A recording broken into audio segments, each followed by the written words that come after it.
Assalamualaikum dan selamat malam kepada para pendengar Tim Seram.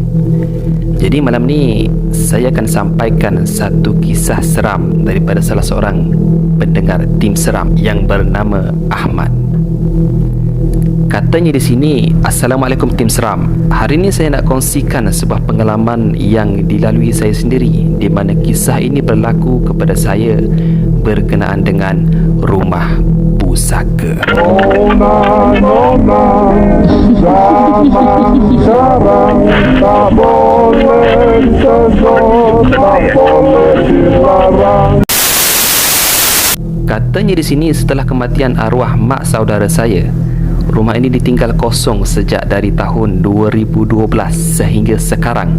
Wah, lama ya. Biasalah, bila rumah dah lama tak duduk, akan ada penghuni lain yang akan tinggal, iaitu jin, katanya Ahmad.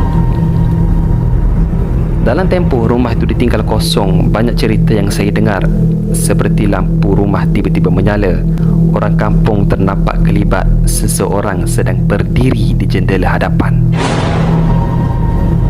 Dan yang paling mengejutkan saya, Pak Doh, bila member saya sendiri ternampak susuk perempuan berjubah putih yang berada di beranda rumah sambil melambai-lambaikan tangannya ke arah dirinya.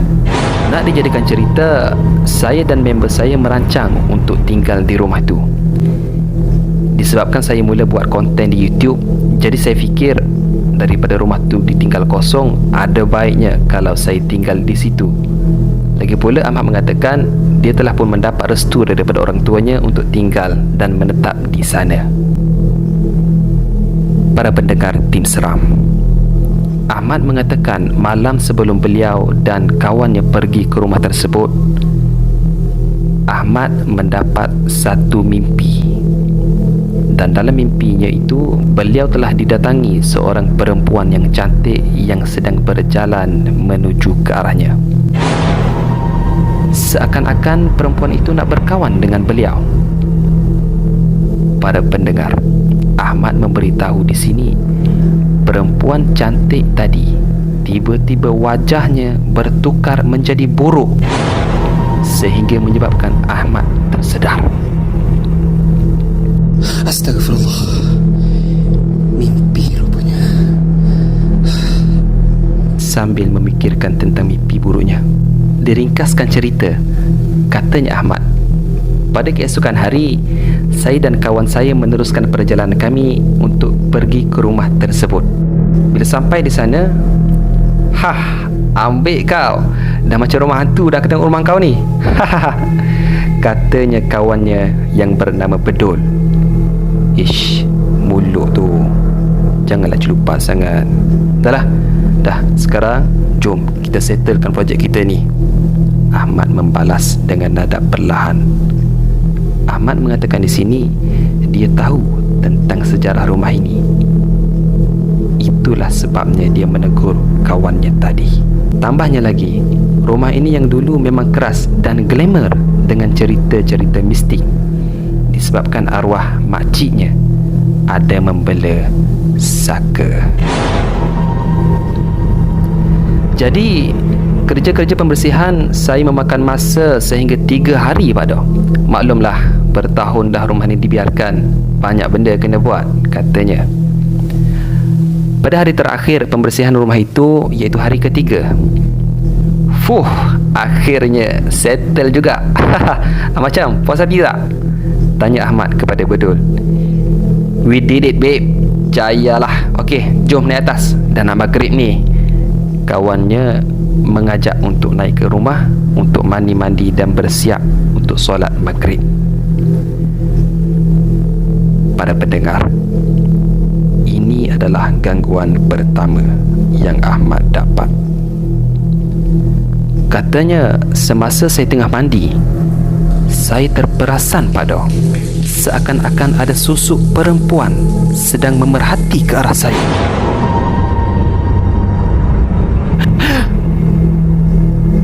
Apa tu? Ahmad terdiam dan perhatikan pandangannya ke arah perempuan itu. Katanya di sini saya nampak samar-samar sebab saya tak pakai cermin mata. Yalah, takkan nak mandi nak pakai cermin mata pula, katanya Ahmad. Jadi bila saya perhati lama-lama, susuk perempuan tu pun hilang dari pandangan. Saya teruskan mandi saya dan solat maghrib. Saya mula rasa tak sedap hati. Cuma saya tak ceritakan kepada Bedul. Ahmad memberitahu di sini pada malam itu dia dan kawannya tidur awal. Yalah, 3 hari asyik pegang parang dan cangkul je. Penat katanya. Para pendengar, gangguan kedua bermula bila Ahmad terjaga dari lena. Kalau tak silap, dalam pukul 2 pagi katanya. Masa tu saya perasan member saya dah memang betul-betul tengah lena. Pada awalnya saya nak kejutkan Bedul untuk bangun temankan saya, tapi rasa kesian pula. So saya beranikan diri untuk pergi seorang diri, katanya Ahmad. Kalau Pak Do nak tahu, yang rumahnya itu ada 2 tandas. Tandas atas dan ada tandas bawah. Jadi malam tu saya decide untuk pergi tandas yang sama tingkat dengan bilik, iaitu tandas atas. Pak Do bayangkan, bila saya buka saja pintu bilik, suasana ruang tamu saya memang gelap yang teramat. Sampai saya terpaksa gunakan lampu handphone. Dalam perjalanan saya nak pergi on switch lampu, tiba-tiba Pak Do, mata hujung saya perasan ada seseorang tengah duduk di atas sofa.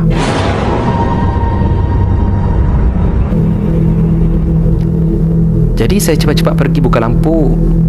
Bila lampu itu menyala, saya tengok atas sofa tu, susuk itu pun telah hilang. Aduh, saya dalam dua nak pergi ke tandas ataupun nak sambung tidur. Tapi disebabkan saya dah tak tahan sangat, saya terpaksa untuk pergi ke tandas. Jadi selepas saja buang air, Ahmad membasuh mukanya di sinki. Para pendengar, tengah Ahmad sedang membasuh muka, tiba-tiba beliau terdengar ada suara perempuan dari belakangnya. Buat apa tu?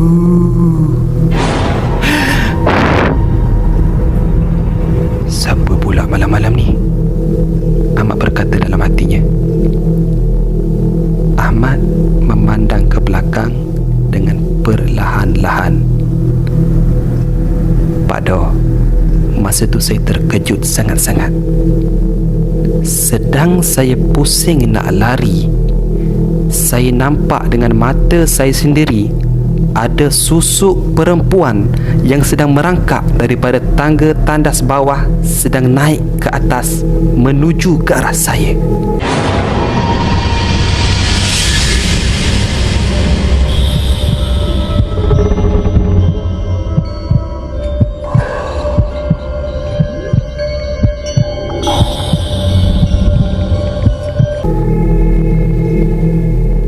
Dan pada masa yang sama, kaki saya tiba-tiba tak boleh bergerak, katanya Ahmad.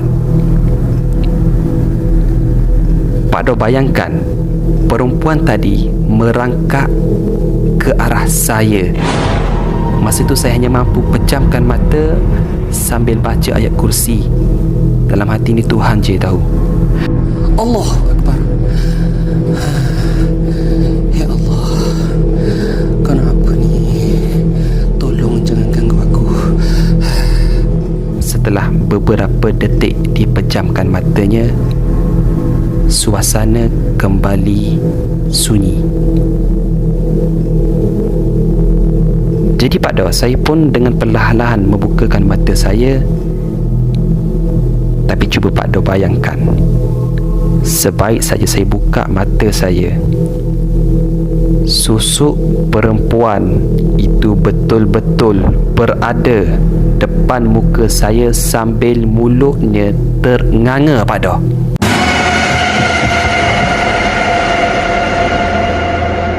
Lepas tu saya dah tak sedarkan diri dan tak ingat apa-apa. Keesokan harinya, saya dikejutkan oleh kawan saya.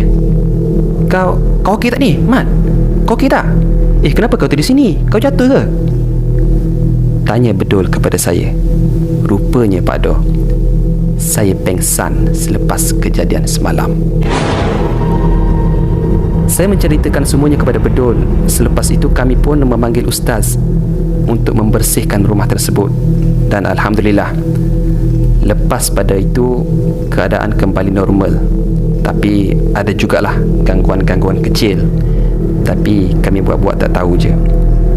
Jadi itu sajalah perkongsian daripada saya kepada Pak Do dan tim seram. Terima kasih dan selamat malam.